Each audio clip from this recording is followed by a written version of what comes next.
किसान भाई नमस्कार, आपका स्वागत है हमारे चैनल पर।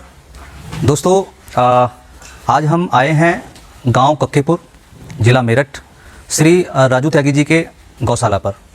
श्री राजू त्यागी जी ने पिछले 10-12 साल पहले गौशाला शुरू की थी। उन्होंने 3 गायों से शुरू की थी और आज उनके पास लगभग 100 से भी ज़्यादा गायें हैं। वो बहुत सारे उत्पाद बनाते हैं और अपनी खेती को पूर्णतया जैविक यानी कि प्राकृतिक कर चुके हैं, जिसके अंदर कुछ भी यूरिया डीएपी की तो बात छोड़ो, कुछ भी नहीं डालते। केवल और केवल गौमूत्र और गौ गोबर के आधार पर ही वो खेती करते हैं। उनकी ज़मीन इतनी समृद्ध हो चुकी है कि उसमें केंचुआ और जो मित्र जीव हैं वो सब बहुत अच्छे तरीके से डेवलप हो चुके हैं। पैदावार बहुत अच्छी है और हल्दी, गन्ने से बने हुए चीज़, गुड़, शक्कर, सिरका, इसके अलावा सामग्री, देसी गाय का घी, ये सारे जो उत्पाद हैं वो उनके पास उपलब्ध हैं। सभी को नमस्ते जी। मेरा नाम राजू त्यागी, गांव कक्केपुर। ये हमारी देशी गायों की गौशाला है, जिसका नाम ब्रह्मश्री कृष्ण दत्त भारतीय गौ संवर्धन संस्थान हमने रखा हुआ है। आप सभी का स्वागत है हमारी गौशाला में। तो सर, ये गौशाला आपने कब शुरू की? ये गौशाला हमने सन 2010 में शुरू की थी। आपको इसकी प्रेरणा कहाँ से मिली? देखो, हमारा जो वैदिक साहित्य है ना जी, हम बचपन से ही उससे जुड़े हुए हैं।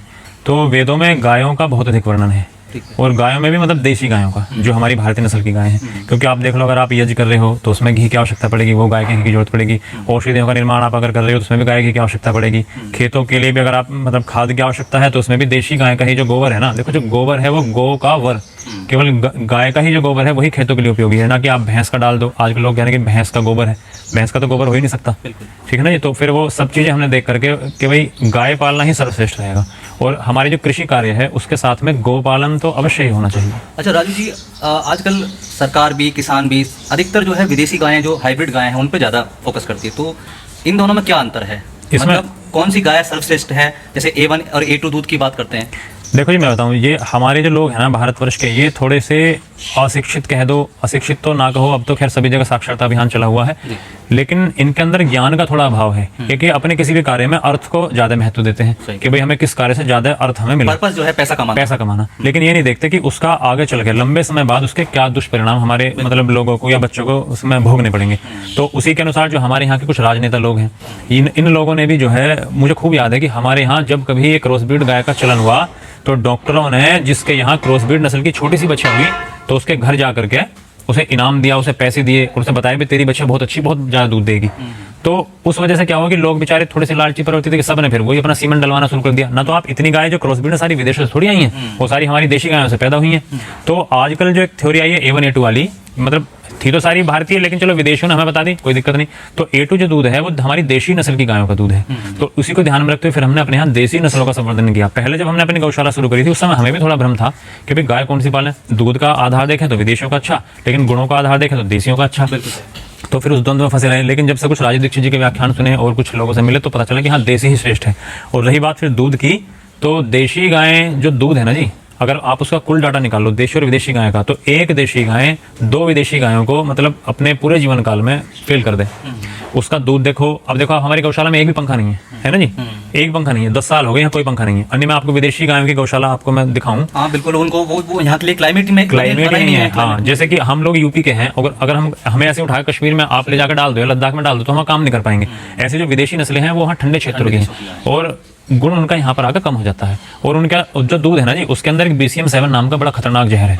अब लोग उसे समझ रहे हैं। आज ये स्थिति है देशी गायों की कि आप देशी गाय लेना चलो तो मतलब मिलने बढ़िया गाय मिल नहीं रही, और अगर मिल रही है तो बहुत अधिक पैसों में मिल रही है। तो दोस्तों, मुझे लगता है कि गवर्नमेंट को, वैज्ञानिक लोगों को देसी गाय के संवर्धन पर कार्य करना चाहिए, क्योंकि देसी गाय के बहुत सारे गुण हैं। मैंने सुना है, वैज्ञानिक लोगों से बात जब की है तो उनसे पता चला कि ये जो विदेशी गाय है, ऑलस्टीन फ्रीजन है या और इस तरह की जो गायें हैं, ये इनका दूध फैट % कम होने के साथ साथ ये कई सारी बीमारियों का वाहक भी है। 5 तरह की बीमारियाँ जो है इसमें जन्म लेती हैं। तो और दूसरा, देसी गाय, अगर आप देसी गाय की बात करें तो आजकल BP की बहुत बड़ी समस्या है। तो जो ब्लड प्रेशर है, अगर आपको ठीक करना है तो देसी गाय के संपर्क में आइए। जो गलकंबा लटका होता है, आप उस पर सुबह शाम मालिश करेंगे 5 मिनट तो आपका BP क्योर हो जाता है। मैं सही कह रहा हूँ सर? बिल्कुल बिल्कुल जी। तो आप जो है जो गोबर होता है, इनका जो वेस्ट निकलता है, मूत्र निकलता है, उसको किस तरीके से अपने खेत में डालते हैं और खेत में किस तरह का बदलाव आपको देखने को मिला सर? देखिए हमने क्या किया है कि जैसे मान लो आजकल के गांव में एक परंपरा चली हुई है कि भाई गोबर को उठाकर कूड़ी में डाल दो और जब वो 8-10 महीने पुराना हो जाएगा तो फिर उसे उठा के खेत में डाल दो। ठीक है। तो हमने वो व्यवस्था, सबसे बड़ा नुकसान तो है कि मजदूर नहीं मिल पाते उस कार्य के लिए, क्योंकि गोबर के कार्य में अगर कोई व्यक्ति लगे उससे बड़ा निकृष्ट कार्य लोग मानते हैं। तो हमने क्या व्यवस्था बनाई है अपने खेतों के लिए कि ये हमारे यहाँ बाड़े हैं, ये तो इन बाड़े में गाय हमारी खुलती हैं, ठीक है ना जी। तो जब इन बाड़े में गाय खुलती हैं तो गाय इसी बाड़े में गोबर करेगी और इसी बाड़े में गौमूत्र करेगी और लगभग ये प्रक्रिया इसकी 20-25 दिन तक चलती रहेगी। गोबर गौमूत्र इसमें ही वो उनके पैरों से वो खरल होता रहेगा और सूरज की गर्मी से जो हमारे गौमूत्र है उसका जलीय अंश तो खत्म हो जाएगा और जो उसके तत्व हैं वो इस गोबर में ही वो मिक्स हो जाएंगे यहीं पर। तो आप देखो जो गोबर है ना बिल्कुल ये पाउडर हुआ पड़ा, ये बिल्कुल पाउडर फॉर्म में है, ठीक है ना जी।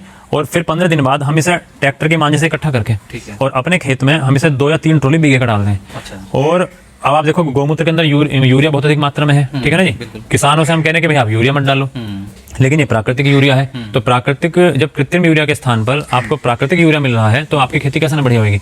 तो इससे हमारे खेत को एक तो यूरिया मिल गया है ना जी, और एक इससे हमारे खेत को खाद मिल गई। और देखो मेरा तो ये मानना है कि गोबर से अच्छी खाद गौमूत्र है। गौमूत्र जो है ना जी गोबर से अच्छी खाद है, क्योंकि आप देखो मनुष्य के लिए अगर आप औषधियों में देखो गौमूत्र का ज्यादा प्रयोग है ना कि कहीं गोबर के रस का, है ना जी। तो ये गौमूत्र की जो खाद है ये अपने खेत में किसान पहुंचा दें, ऐसी कोई भी व्यवस्था किसान कर सके। तो हमारा जो खेत है ना पूरी गौशाला का गौमूत्र लगभग 40-50% हम अपने खेतों में पहुंचाते हैं इस बाड़े के माध्यम से।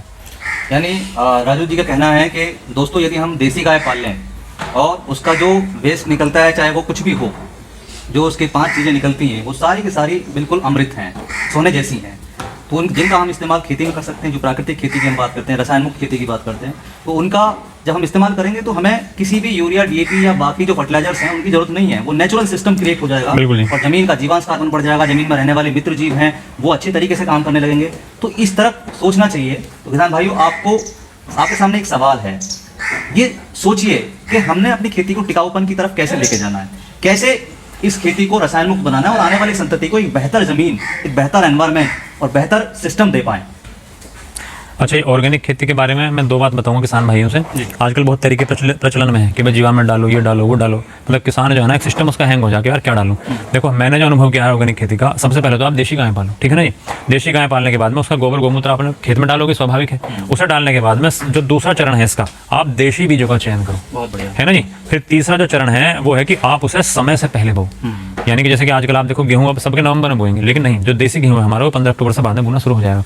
अगर आप समय से पहले, जैसे कि अगेता बोला जा, किसान की भाषा में अगेता बोला जा, अगर आप कोई भी फसल अगेती बोगे ना तो उसमें रसायन की आवश्यकता नहीं पड़ती। तो ये 3 चरण है, अगर इन्हें कोई भी अपना लेगा तो बड़े आराम से ऑर्गेनिक खेती हो जाएगी। बताइए कि आप जो किस तरह की खेती कर रहे हैं, मतलब क्या क्या प्रोडक्ट आपके पास हैं? देखिए मैं बताऊं, ये तो बात जो मैं बताऊंगा ना सभी किसानों के ऊपर लागू हुआ है। देखो हमारा जो फसल चक्र है ना जी, तो उसमें ऐसा कुछ नहीं है कि भाई हम इस सामान को ना बोलें ऐसा बोलें। फसल चक्र हमारा ऐसा बना हुआ है जो हमारी प्राकृतिक जो मतलब प्राचीन परंपरा है कृषि की। जैसे कि आप गेहूं बोओगे तो गेहूं से पहले उस खेत में उड़द होने निश्चित है, भाई उड़द दलहन की फसल होगी। तो हमारे पास इस हिसाब को देखते हैं उड़द है, तेल है, चावल है, और ये आपकी हल्दी है, और गन्ना है, और गेहूं है, और ये घी और गन्ने ये से बने हुए चीजें हैं। हाँ, गन्ने से बने सामान है, गुड़ है और शक्कर है, सिरका है, ये सामान है। और फिर हमारी गौशाला के जो उत्पाद हैं, घी, दूध, मावा, पनीर वगैरह ये हैं। तो जो एक सामान्य फसल चक्र है ना जी हमारा, तो उसके अनुसार प्रत्येक किसान पर प्रत्येक ही चीज होती है। ऐसा नहीं है कोई एक आधी वैसी चीज छोड़ दो जो मतलब बिल्कुल रेयर जो है होती नहीं ना। तो सभी किसान पर सभी चीजें हैं। हमें अब जो हमारे बड़े बूढ़े हैं, मैंने उनसे प्रश्न किया कि अब से 50 साल पहले आप क्या खरीदने जाते थे गाँव में, शहर में? तो उन्होंने बताया कि हम नमक और मिट्टी का तेल खरीद कर लाते थे। अब आप देख लीजिए उनकी अर्थव्यवस्था कितनी जबरदस्त थी कि वो 1 रुपये का मिट्टी का तेल और 1 रुपये का नमक में पूरा महीना काट देते थे। और अर्थशास्त्र बता रहा है कि कमाने से अच्छा बचाना, ठीक है ना जी। तो इसलिए हमारे किसान पहले वाले जो थे अब से ज़्यादा स्वावलंबी, ज़्यादा बचत करने वाले और ज़्यादा बुद्धिमान मैं मानता हूँ जो अब किसान है। मतलब कहने का है किसान पहले सब कुछ अपने खेत में ही करता था, हाँ जी, बाजार में नहीं जाता था। बिल्कुल। और यदि कोई ऐसी चीज है कि जो उस खेत में उसने नहीं लगाई तो पड़ोस में जो दूसरा किसान है वो आपस में चीजों को बदलते थे। तो दोस्तों आपने देखा कि राजू जी ने कितने अच्छे तरीके से आपको ये सारी चीज़ें बताई। तो आज आवश्यकता है कि हम देसी गाय पालें और देसी गाय आधारित खेती करें, जिसको हम प्राकृतिक खेती, ऋषि खेती अनेक नामों से जानते हैं। और यही एक साधन है टिकाऊ खेती की तरफ जाने का।